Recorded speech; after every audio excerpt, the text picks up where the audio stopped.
Sepanjang lebih dari 50 tahun karirnya, ia terkenal sebagai penyanyi yang sering sekali bergonta-ganti gitar, dan hebatnya gitar yang ia pakai bukanlah gitar sembarangan. Ketika musik dangdut masih dianggap kampungan baik karena lagu-lagunya, gaya penyanyinya, maupun instrumen alat musiknya pada tahun 1970-an, Rhoma Irama justru melawan anggapan tersebut yang ditandai dengan revolusi musik dangdut.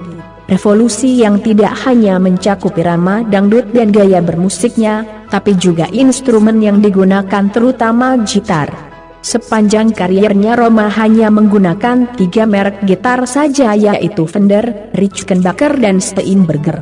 Fender Telecaster Deluxe. Pada awal karirnya Rhoma Irama menggunakan Fender Telecaster Deluxe, Fender Stratocaster CBS.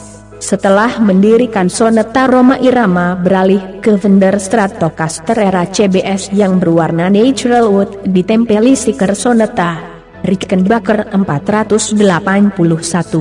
Sebuah gitar yang langka dipakai oleh Rhoma Irama di video klip lagu La Ilaha Illallah di film Raja Dangdut. Fender Stratocaster merupakan gitar yang paling sering mencetak lagu hit dengan Sonata Fender Stratocaster CBS White. Rhoma Irama juga memiliki Fender Stratocaster berwarna putih yang digunakan pada klip Melodi Cinta dan Gibah.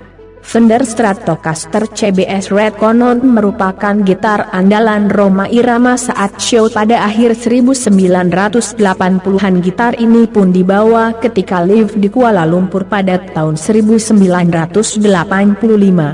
Gitar ini juga menjadi cover album Stop Steinberger GM 1 ton, gitar yang didapatkan dengan penuh perjuangan oleh Rhoma Irama dan sebagai trademark dari Raja Dangdut. Setelah Fender dan beberapa gitar merek lain, Rhoma lantas beralih ke Steinberger, sebuah gitar wireless yang dibelinya di Hong Kong pada 1980 saat ia menjalani sebuah syuting film. Kala itu ia melihat gitar ini menggantung di sebuah etalase toko musik bernama Tom Lee Music Shop.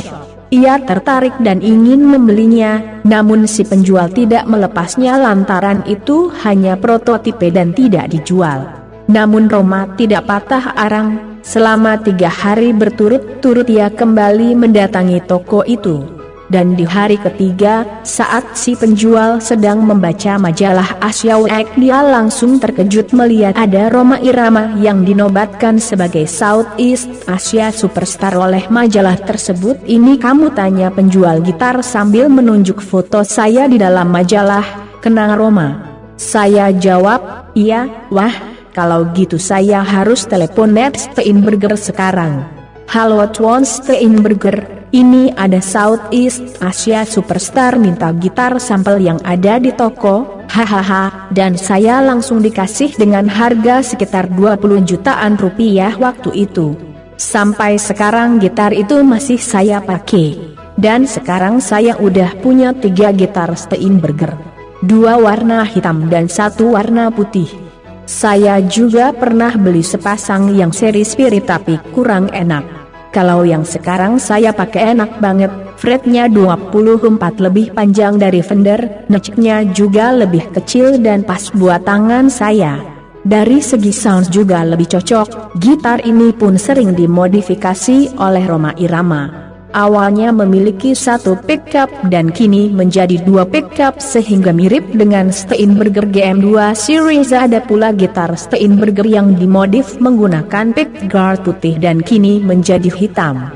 Steinberger GP2S Aswad merupakan Steinberger kedua Rhoma Irama yang digunakan ketika Steinberger GM1T yang masih 1 pickup soundnya kurang cocok. Gitar ini diberi nama Aswad di film Menggapai Matahari. Gitar ini pun pernah dipakai menjadi ritme di klip Judi dan Haram setelah Steinberger GM1T selesai diperbaiki. Steinberger Custom Rhoma Irama merupakan gitar Steinberger ketiga yang digunakan Rhoma Irama.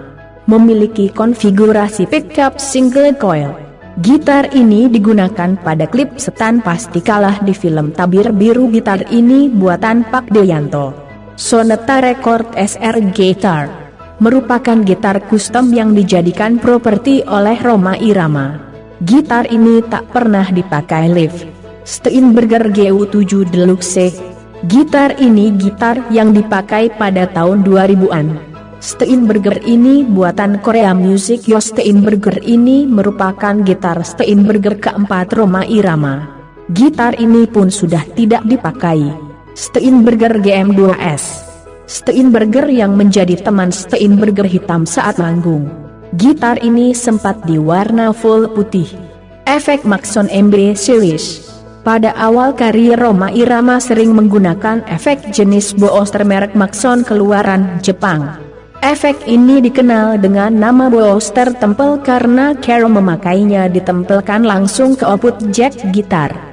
Efek ini memiliki sound yang sangat khas ketika dipasang ke Stratocaster. Efek ini pernah digunakan untuk Steinberger GP2S. Demikian sekilas jenis gitar Rhoma Irama. Terima kasih.